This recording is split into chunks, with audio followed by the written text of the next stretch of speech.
Dear colleagues, it's my pleasure to introduce as our next speaker Till-Holger Borchert, and I think most of you know him already very well and probably personally. Till has specialized since the time of his study on early Netherlandish painting, first on Memling, then on the others, and he has since worked on the field and curated many major exhibitions, and for example, Jan van Eyck and the South in 2002 in Bruges, followed by Van Eyck to Dürer in 2010, so from the south to the east. And what is still lacking, of course, is Jan van Eyck and the north. That will come later, probably, and not in Bruges, in all probability. So Till has been working there since the early 2000s in Bruges and became director of all Bruges museums in 2014 and remained in that position until 2021 when he left Bruges to become director of the Suermondt-Ludwig-Museum in Aachen.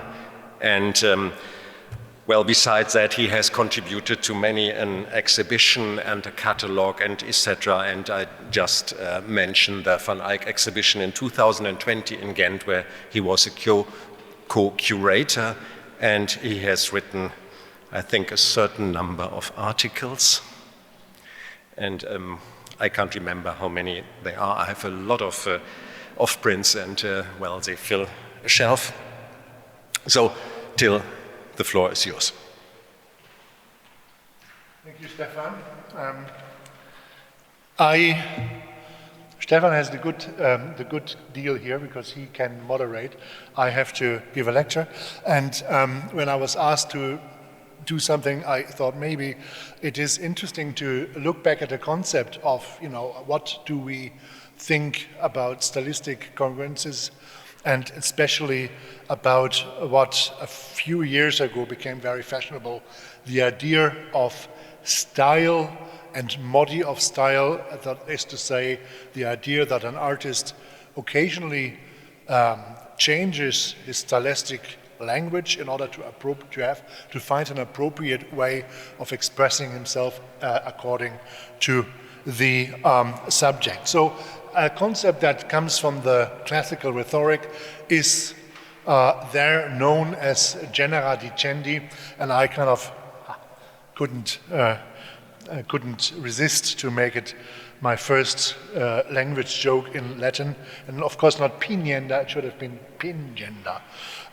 Okay, so a few years ago I received in my email a image of a Madonna and Child accompanied by several angels, one bearing the cross and the coat, the armor Christi, and on the other had a couple of two angels who are holding the book. The composition itself, as you might see, is related to a prototype that has been painted several times by Memling and at least one time by the famous falsificator Jeff van der Week. And I had a few questions about this painting when it came up. I thought, there's something decidedly weird about the position of the Madonna in that particular church, and this kind of book, how do you call that, book bag that you see on the floor. And it was a while before I saw it in the flesh. It was a beautiful painting, and the question of the authorship kind of arose. Independent of that, I was asked in one of my visits to London to come down to the cellars of Sotheby's, where I've been presented with these two wings of an altarpiece, where you see on one hand side the Nativity of Christ and the idea of the adoration of the shepherds, and a canon accompanied by several saints in a church. On the exterior, you have a kind of Hugo van der Goes spin-off of the Annunciation in grisaille, set in front of a marble ground. As it turned out, these panels had been in the 70s been together. Apparently they had a provenance that was,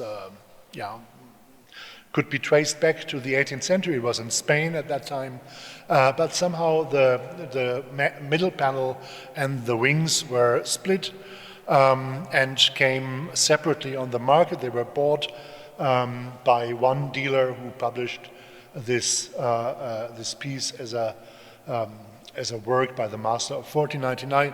Be that as it may, I think the main point which I found problematic at that time is that the obvious stylistic differences between the middle panel and the side panels, regardless of the condition, in my view, were just too big to say, okay, it's one workshop, different hands in our workshop. But I think the argument was made that it should have been a conscious stylistic decision on behalf of the workshop head to apply different stylistic modes to make an altarpiece. Maybe that the dealer in the end didn't believe his own story, but the postscriptum is that in fact this triptychum was never sold as such. I think the middle panel was actually sold again separately, and I think last time I checked, the two wings were offered by a New York dealer. That was, this was the piece I had in mind when I was asked to speak here, and I thought it might be useful to look into categories that we are applying for stylistic comparisons. Now, as you know, I have been in Bruges for some time, and I have been working on Memling. Memling is a case that is interesting in that respect, because it's a relatively large oeuvre consisting about 80 works, some of them more autographs than others, altarpieces as well as portraits, as well as devotional panels, large-scale panels as well as small-scale works of art. Among them in the same place, the big St. John altarpiece and the very small scenes depicted in the Shrine of St. Ursula. And I show you here two details from the Shrine of St. Ursula, which are, as you can see, sort of like specifically, they have small figures, proportions that are very different from the ones that you see in the large-scale painting. So if we are trying to compare things from a stylistic point of view, we have to account to a certain degree to issues of scale, to issues of functions, etc., etc. That is, I think, a given. However, if we look at another work in the hospital, and I show you this triptych from 1479, things become a little bit more problematic, or sort of give rise to a few questions. Now, this work has an interesting description. It said, dit werk Denemarken. So this opus was made by the brother Ian Florence, alias van der Rist, brother profess of the Hospital van St. John in Bruges, which again is a rather unusual description if you think that this would have been a commission for the hospital itself to name the place and the space where it was made for. It's actually something that you don't find regularly, and it follows the date and it ends in Latin, so pretty much the same thing that before, Opus Johannes Memling. So that is actually as close as we get to our original work. It is signed, it is dated, and it's an autograph. In the same hospital, there is another small-scale triptych also attributed to Hans Memling, done for another lay brother of the Hospital of St. John called Adrian Reins. And if you compare these two works, which are made within a year of difference, they have approximately the same scale, you start to look into different concepts of physiognomy, of types that are used, and they already give you an idea that we are looking at a more complex workshop organization than you would assume at first. Starting with the two donor portraits, so on your left you have Jacob Florenz, on the other hand you have Adrian Reins. Adrian Reins, Jacob Florenz, it almost is like a rhyme. And you see that the Rains triptych is more carefully executed than the other one.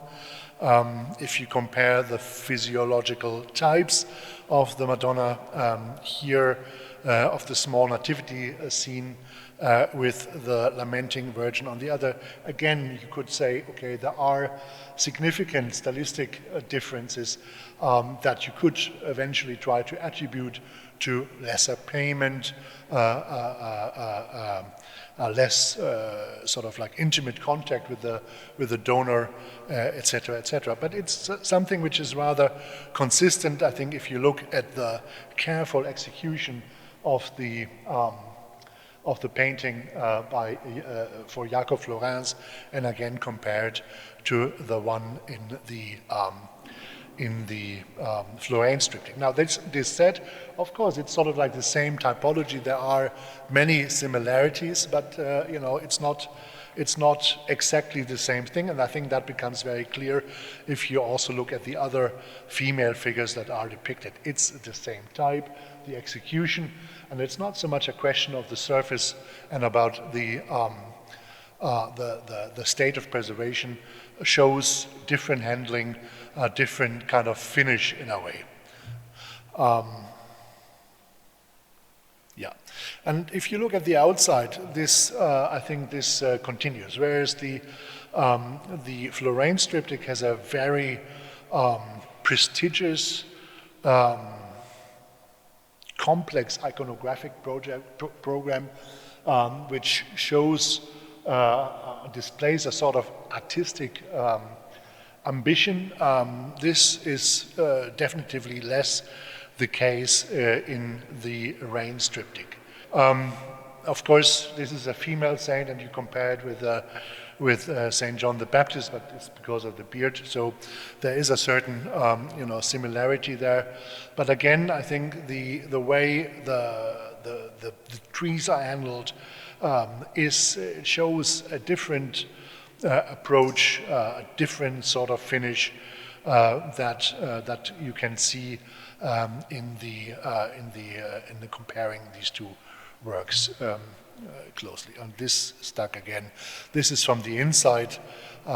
You see here, I think, very interesting the landscape. So this is the interior. So here you have, a similar type of more complex way of displaying a landscape.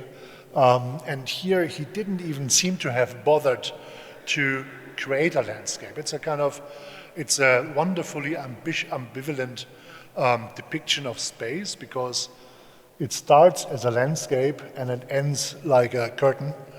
So he didn't even bother to articulate whatever his original idea was, or didn't care, or it wasn't paid enough, or whatever. But it's a kind of a very different approach, and I think here you can see it even better. Yeah, and here this is from the other side again, sort of the idea to create a kind of textile curtain that merges into a kind of landscape in the upper part. And then look at the landscape. This is from the interior of the Lamentation. Sort of there is a landscape with a town depicted. The town is very coarsely indicated, very different from the way that we see it in the Florence triptych, where again there is much more detail done, where there is a sense of light and shadow and perspective that you actually lack, and this kind of silhouette that you find in the Rains triptych. The Rains triptych, of course, has been a work of art that became influential, has been copied several times. In a few years, a foundation which is well known in Tallinn, the Phoebus Foundation, bought a Nativity of Christ, which is significantly bigger than the piece in England, and came from a very prominent noble family in Belgium, the Lalin family, a family that was the ancestors of who had very close ties to the Dukes of Burgundy. Antoine de Lalaing was admiral of the Burgundian fleet and one of the major political players, and allegedly this piece had always been in the family and remained in the family and was actually in the Netherlands at that point. I think Dirk de Vos, who published the Catalogue raisonné in 1994, had this down erroneously as the Master of Lucy legend, but it is a piece that very clearly is derived from the Memling prototype, and as you can see, sort of even the fold line. This is the Florence triptych. This is the Phoebus painting. The concept of the folds that we see here is very similar and obviously copied. If you look at the underdrawing, again, this is the Bruges painting. This is the Phoebus one, and you see the quality of the infrared image isn't that good. But what you can also very clearly observe is that whereas the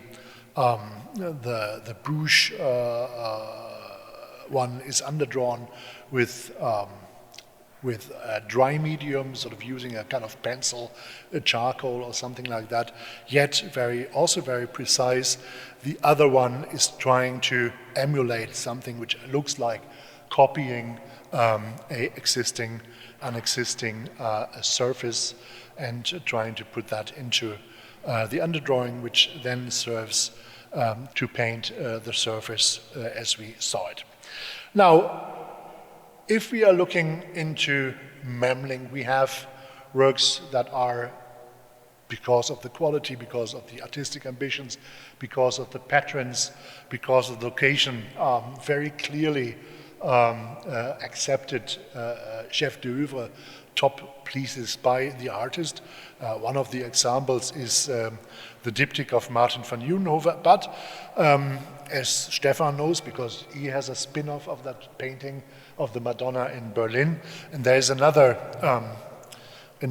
later version, probably, unfortunately it's stuck, from the Memling workshop, where the figure has been copied and sort of like merged with other Marian paintings by Memling, namely, as you can see here, this music make an angel having this guitar-ish kind of, I don't even know the name, and then an angel who has a mouse drum, of which there is a separate image in, I think, South Bend, Indiana, in the museum. Now, this painting belongs to a private collection in Belgium. It is of high quality and has, it deviates enough from Memling to make sure that it is actually a copy, but the question is it a copy made in the workshop? Is it a copy made by the workshop? Is it a copy made posthumously after the painter's death? That is something which is open to question, mostly because I think the owners don't trust art historians to make that final judgment, because they fear that the potential value of the painting might drown substantially.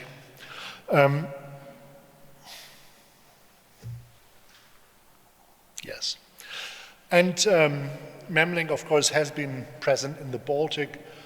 Jan had done a show a few years ago about Lübeck 1500, which of course included this chef d'oeuvre by Memling from 1491 in the St. Annen Museum in Lübeck, a painting commissioned by a Lübeck family and originally destined for the cathedral in Lübeck, the Greverade altarpiece. Now, of that Greverade altarpiece, there is a small copy which is kept in the, excuse my Hungarian, Szépművészeti Museum in Budapest. How was that? Thank you.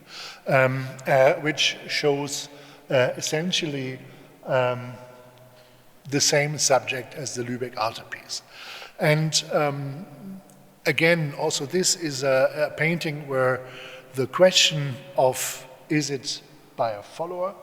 Is it something which is sort of like a workshop production within Memling? Is it a posthumous production?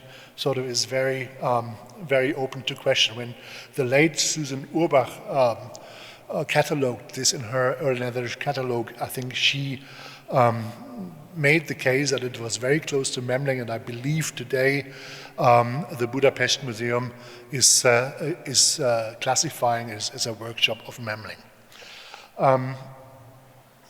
And as you can see, I actually found some infrared images that we'd made in Bruges in 2010. It's fully underdrawn. It's sort of like it shows exactly the same composition with very few amendments, but there are amendments, and these amendments might be telling. As you can see, I'm sorry about this bad image. I haven't been in Lübeck for a while and haven't taken photographs. But as you can see here, you have the figure of one of the soldiers looking up, whereas another one is shown from the reverse, turning towards this figure. And if you look at how this is actually produced here, then you see that the very complicated original design has been simplified, has been has been made easier. The artist who is painting doesn't challenge himself as much as Memling did in the original composition in Lübeck. I think that case can be made very clearly. And if you look at the underdrawing, this is the way we did it some 30 years ago with with the first digital scanned photographs, which were then stitched in Adobe Photoshop. Yes, I think it was 3.0 at that point. And you see the Osiris image of the Budapest painting. You see also that the type of underdrawing is a little bit more complex. However, we have to take into account that the scale of the paintings is very different. And whereas you have a kind of typical sort of dry underdrawing, again, the underdrawing in the Budapest painting seems to be essentially also done with a liquid medium that is a small brush.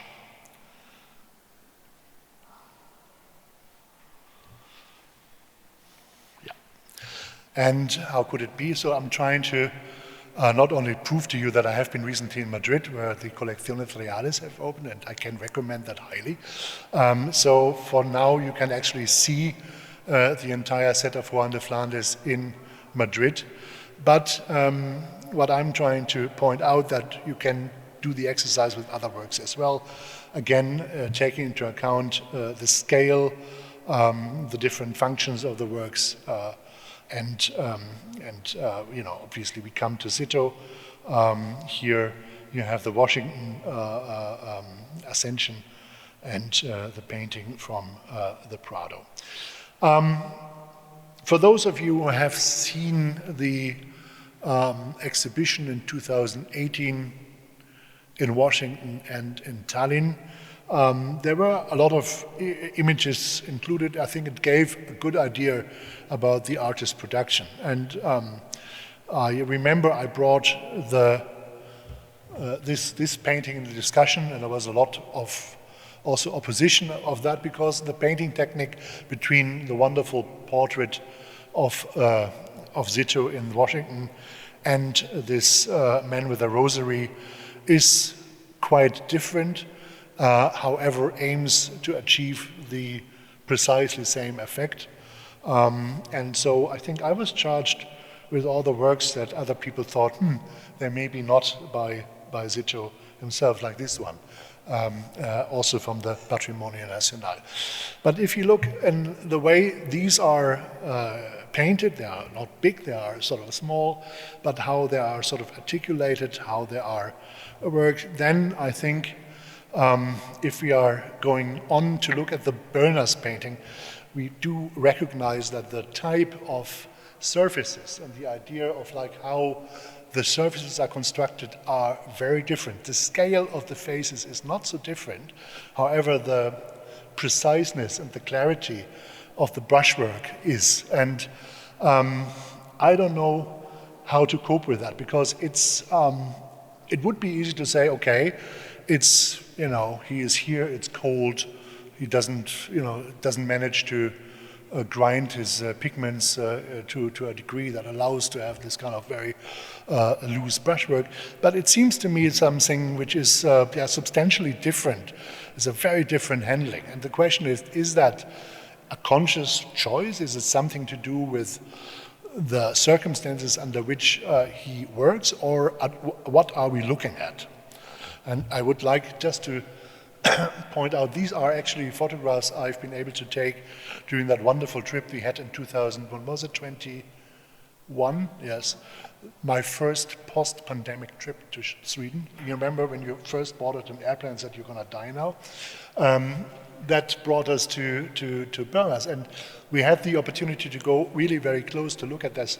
And I took some photographs. Some actually worked out disastrously, but other worked out well, fine.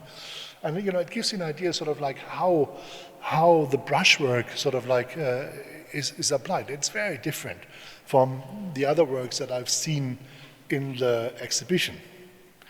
And whereas the types that we are looking at are looking very much like what we expect and what we would find to be compatible. And I think, Greta, you have shown that. But I think the very way that this material is handled is different. And I just show again a detail from one of the apostles and compare that to the man with the rosary. And you see what I mean when I say the handling of hair is kind of a different thing. The reason that I'm showing, anybody knows what this is?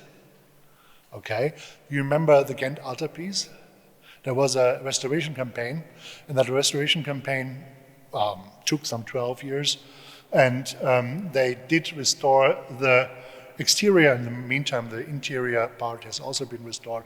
And this is a photograph which you can't see very well of before the restoration, and this is a photograph of after the restoration. What had happened is that although the altarpiece was very extensively researched, and we bombarded the panels with all kind of technical analysis, it was only during the restoration process that became increasingly clear that a large part of the original surface was essentially completely overpainted. And the decision was made to remove the overpainted, and as you can see, there are substantial difference in the way sort of the light and shades are handled. And I remember my colleague Michel Sittow at some point said, okay, if we would have looked and we would have compared it to other works like the Rollin Madonna or the Madonna of Van der Pale, we could have known. And yes, we could have known. And I wonder, coming back to the Böllner's painting, if we are not looking at a work which is substantially overpainted. By overpainted, I mean sort of like really covered in paint, probably most likely covering also original paint surfaces, and an interpretation of a restorer of probably the 17th century of a painting of the 15th or early 16th century. So in order to solve that conundrum, I would suggest that it might be useful, as long as you can do that, to take one panel, try to make an MXRF analysis, to have a Röntgen X-ray fluorescence, and in order to have an idea about the elementary mapping, in order to exclude the possibility if we are looking at something which is overpainted or not, or what the surface quality is. Thank you.